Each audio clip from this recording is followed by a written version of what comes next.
Hi all, welcome to this session on commodity derivatives and risk management. And today we are going to discuss about the pricing and valuation of commodity forward and futures contract.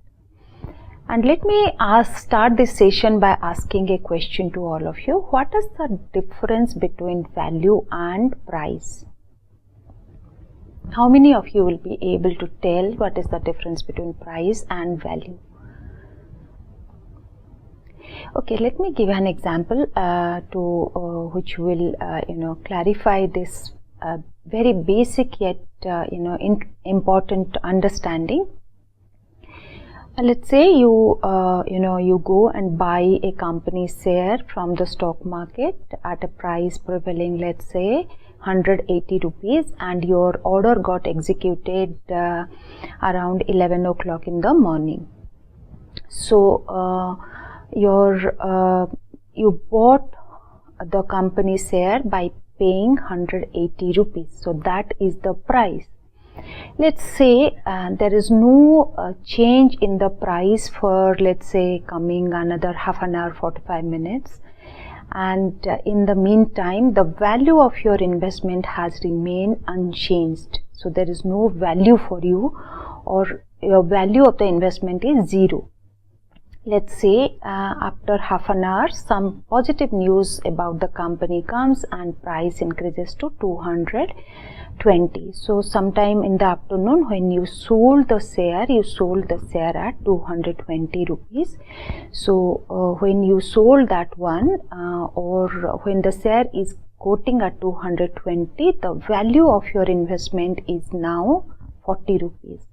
So you bought the share at 180 rupees, and maybe an hour or two later the price has increased, and in that case the value of your investment is positive 40. And let's say some bad news about the economy happens or comes, and the market reacts negatively, and your share price goes down to, let's say, 120. And of course, I am assuming there is no circuit breaker for this company. With respect to circuit breaker, stock exchanges allow what is the maximum amount of daily variation in a share price can happen. Let's assume that this company does not have a circuit breaker associated with it, and price falls to 120. In that case, the value of your investment is negative 60.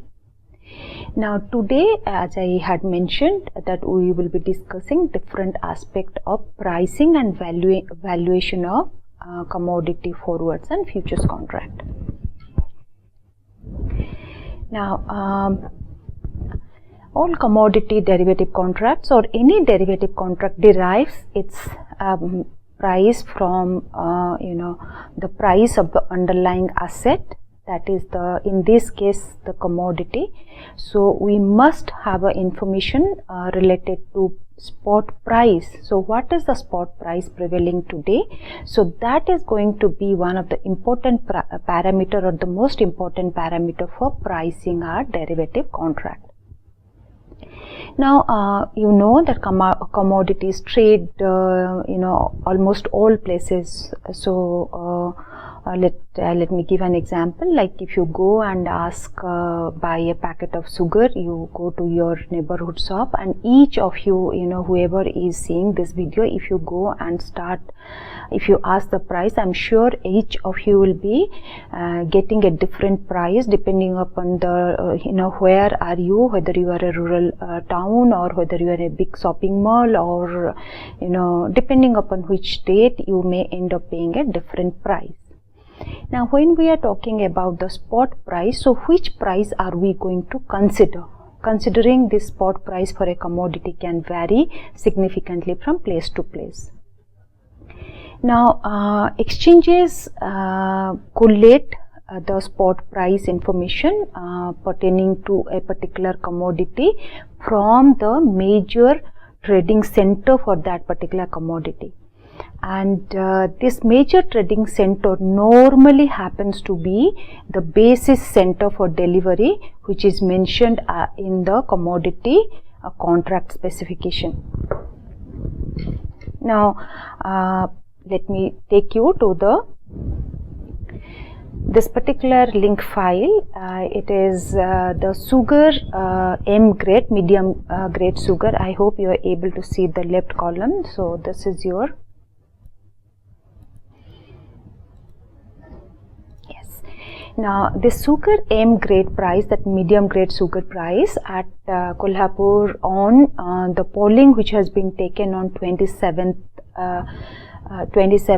May at 10 p.m.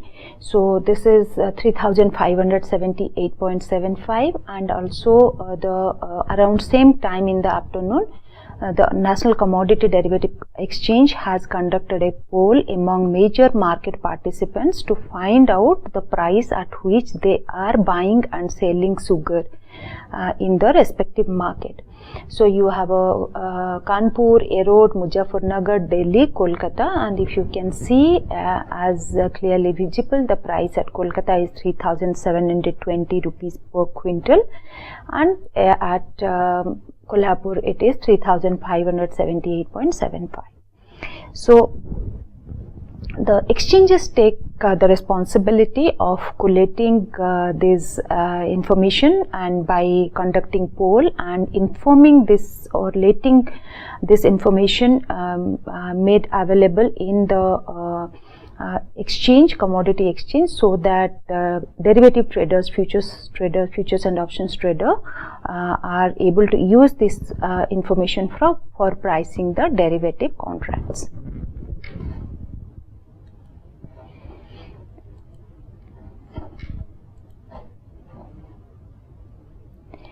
Now, as I have mentioned, this the polling which is conducted by the commodity exchange is not only for the major spot market. They also do the polling for the additional delivery centers, the basis center and the additional delivery center, which is mentioned in the contract specification.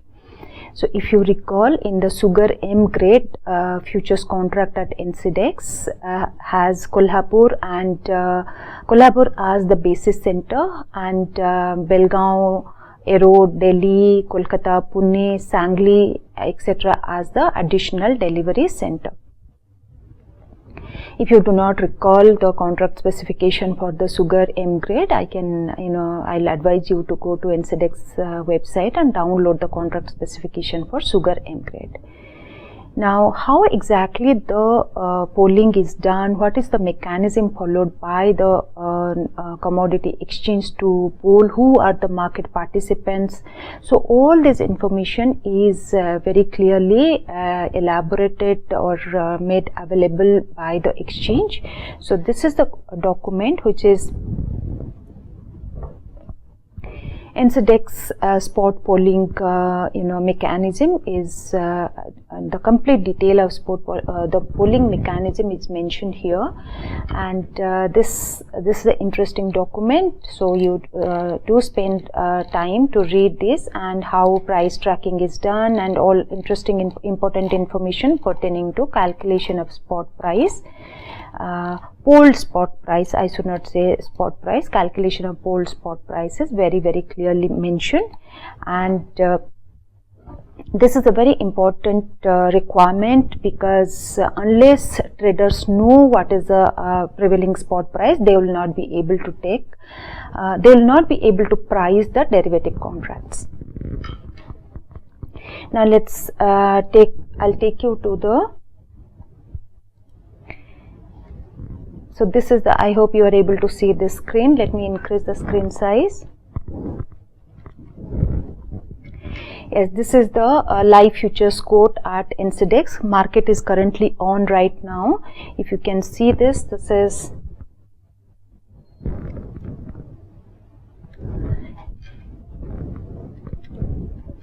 This is a barley contract, the contract which is maturing on 20th July 2016, barley 19 August 2016. So this is the nearby contract. This is the mid-month contract. This is the contract maturing on September and October. And if you see, this is the future price, open, high, low, close, etc.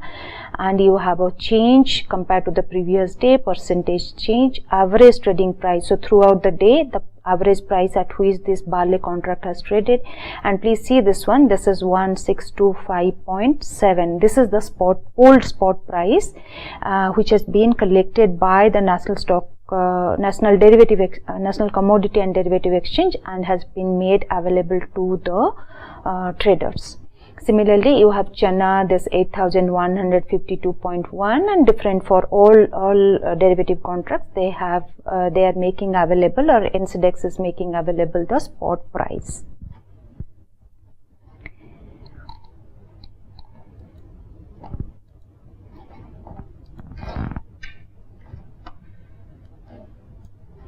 Okay, now let's continue with our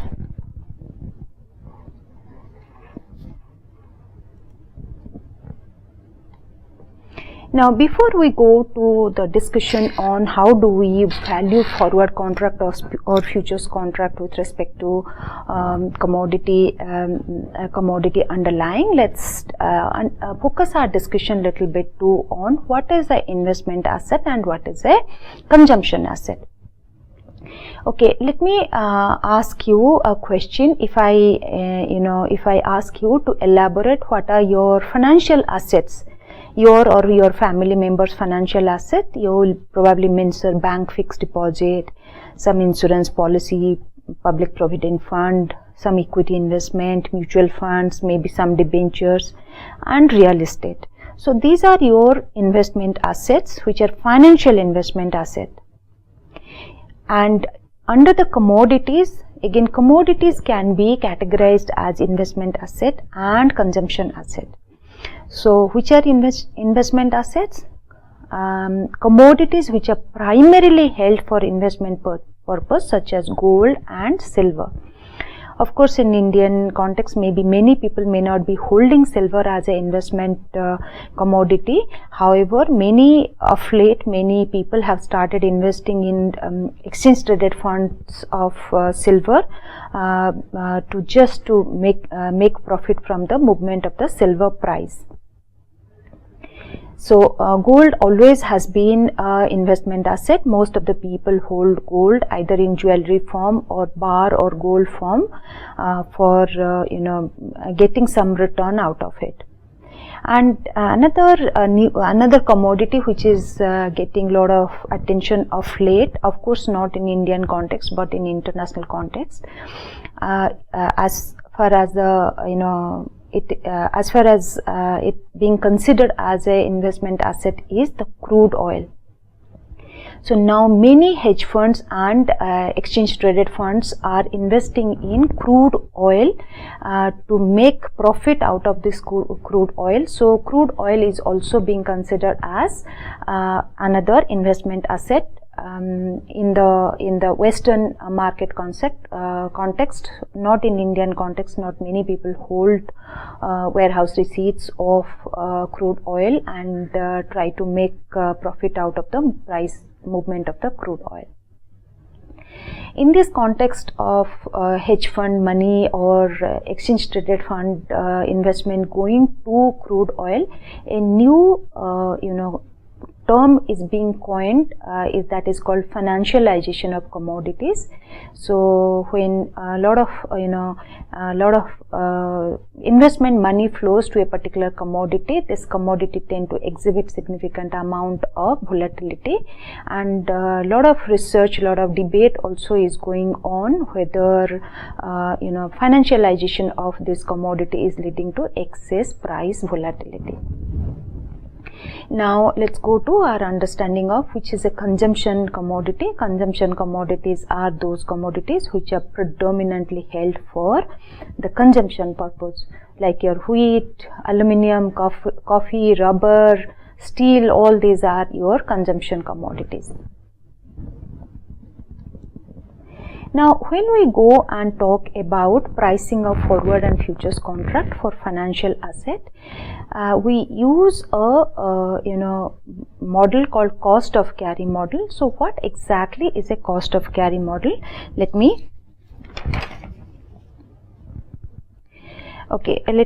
us focus on what is the brief understanding of a cost of carry model. Let's say a trader who is interested to buy a commodity or a financial asset. It could be any asset. Let me put it, instead of commodity, let me make it any asset. A trader wants to buy an asset at a later point of time, let's say after 6 months. So what are the options he has? He has two options in his hand. He can enter into a forward or a futures contract, or he can buy the asset. Let me again change this one to,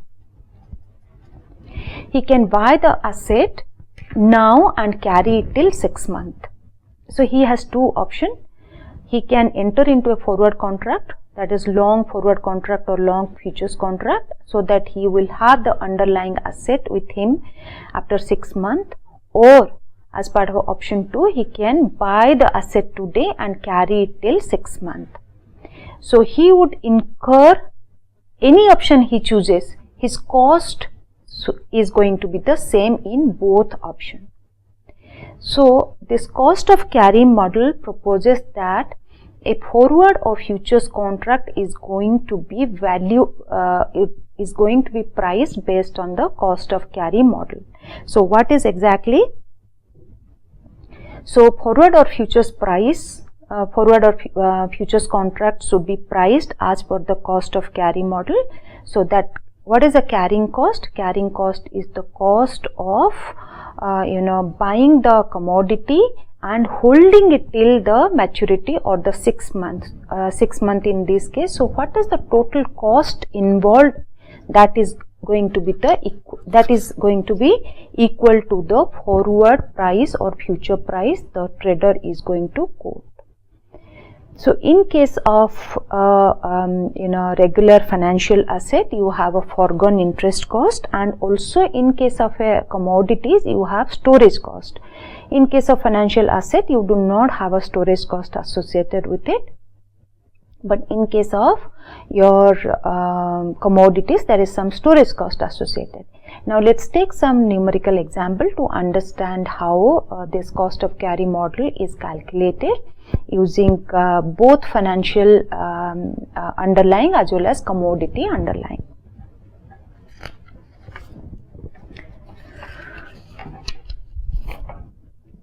Okay, now so what is the let's go to our understanding of this forward or futures price. So let's start with our understanding of how forward or futures price can be calculated when the underlying is a financial asset and financial asset does not have any cash flow during the life of the contract. Let's say today you want to buy a financial asset. Let me rephrase. Suppose we want to buy a financial asset 6 months from now, and today we have to quote a price. So what should be the price? And during this 6 months, we are not expecting any cash flow out of this particular investment. If we choose not to go for the futures contract, but we go for option 2, that is buying the underlying asset and holding it till the 6 months. So the forward price is going to be nothing but your F0 into the forward price or future price F0t will be equal to S0 into e to the power RT. And what is our R? R is your continuous compounded interest rate. And what is your T? T is your time period. So if T is 6 months, T value will be 6 months will be equal to 1 by 2, which is 0.5. At this juncture, let's discuss a little bit on continuous compounding. Okay, let me ask a question. If you go to a bank and make a fixed deposit, banks gives you two options. One is taking a bank will give you 10% interest compounded annually, and in option 2 bank will give you 10% interest compounded semi-annually. Which one will you prefer? It's a very basic finance concept, and it's taught in the corporate finance time value of money, and we will quickly take some numerical examples to see how we can convert a interest rate with different compounding frequency to continuous compounding rate. So if you see this particular slide, you have, let's say the bank says bank is going to give you 10% nominal interest rate. So interest rate is nominal interest rate, compounding frequency is 1%. What is going to be the effective interest rate? Effective interest rate is 10%. And what is the equivalent compounding interest, continuous compounding rate? That is coming to 9.531%. So if a bank says to you that I will give 10% annual compounding, is equivalent to bank saying that we will give you 9.531% as continuous compounding. Similarly, you have a nominal interest rate of 10%, different compounding frequency, and we have calculated the effective interest rate and the corresponding continuous compounding rate. And for valuation of futures and forwards, we will be using the continuous compounding rate, because it makes our life easier in terms of, we'll be able to find out the forward or futures price for any number of days. Did not necessarily for 6 months or 1 year. We can do it for 4 days, 5 days, or 20 days, so on and so forth. Now let's go to, we started discussing about how do we go about pricing a forward or futures contract when the underlying is a financial asset. Now let's go to the second kind of a financial asset, in which if a particular person buys the financial asset, he or she may get some dividend. He or she is going to get some dividend during the life of the contract. So how do we do it? How do you go about it? Let's see, this is the maturity, this is the spot date today, maturity date is T, and during the life of the contract, that is at small t, this company or equity share, the holder of the equity share is going to get X rupees as dividend. So in that case, what is going to be the value of a forward or futures contract? So what is going to be the present value of the X? So present value of X will be X into e to the power minus RT, which is equal to your present value of X equal to X by e to the power RT. So we will be finding out the present value of X, and how do we adjust the forward price? So F0t is nothing but your S0 minus I into e to the power RT. That is, I is equal to your present value of the dividend, and this I is equal to this value. Now many times when the underlying asset is an index, specifically a equity index, we do not when the underlying is a equity index, in that case we do not use the dividend amount, we calculate the dividend yield. Let's take this example. So when the financial asset has a yield, then the forward price is equal to S0 into e to the power R minus Q to the power T. And what is this Q? Q is the yield rate in percentage terms. So all these three forward prices or future price we are calculating, this is nothing but is called a F theoretical. So that should be the theoretical value of a forward contract.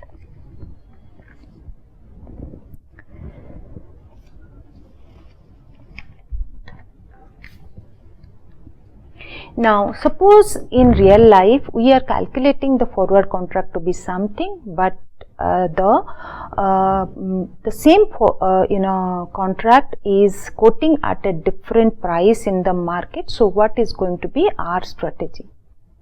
And we know from the basic principle of finance that if the same asset is being mispriced, we can it is quoting at a different price than the fundamental price, we will be able to undertake certain arbitrage benefit. So what is the basic principle of arbitrage? Arbitrage means risk-less profit, and we undertake arbitrage by buying low and selling high. So what we calculated using these theoretical values, that is your spot price plus the carrying cost minus the carrying return. So this theoretical futures prices are going to be compared with the actual future price. Now if there is a difference, we can undertake cash and carry and reverse cash and we can undertake certain arbitrage opportunity. Now what exactly is this arbitrage opportunity? Let's quickly take some examples. Okay, let's say if this is the F actual, which we calculated F theoretical using our cost of carry model. In the market, we are seeing another price. Suppose this is the X, we calculated X and we are finding out this value to be Y. This is quoted in the market at Y value. So what is going to be our strategy? So if Y is greater than X, we will be undertaking cash and carry arbitrage. So what is the cash and carry arbitrage? Basically, it comes from this buying low and selling high. So where do we sell? This is the high price, so we will be selling here and we will be buying here. So what we will be doing, we will be undertaking certain transaction on day 0 and certain transaction on day t, that I will take example and elaborate. Now suppose the reverse happens. If F actual, which is quoting in the market, is less than F theoretical, we will have reverse cash and carry arbitrage. So the reverse cash and carry arbitrage will be calculated again by we will be able to undertake reverse cash and carry arbitrage by doing certain transactions on day 0 as well as doing certain transactions in day t. So what are those transactions we will be undertaking?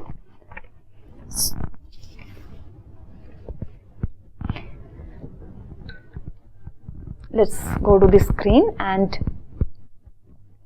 so if F actual is greater than F theoretical, we will be using cash and carry arbitrage. So what is the meaning of cash and carry?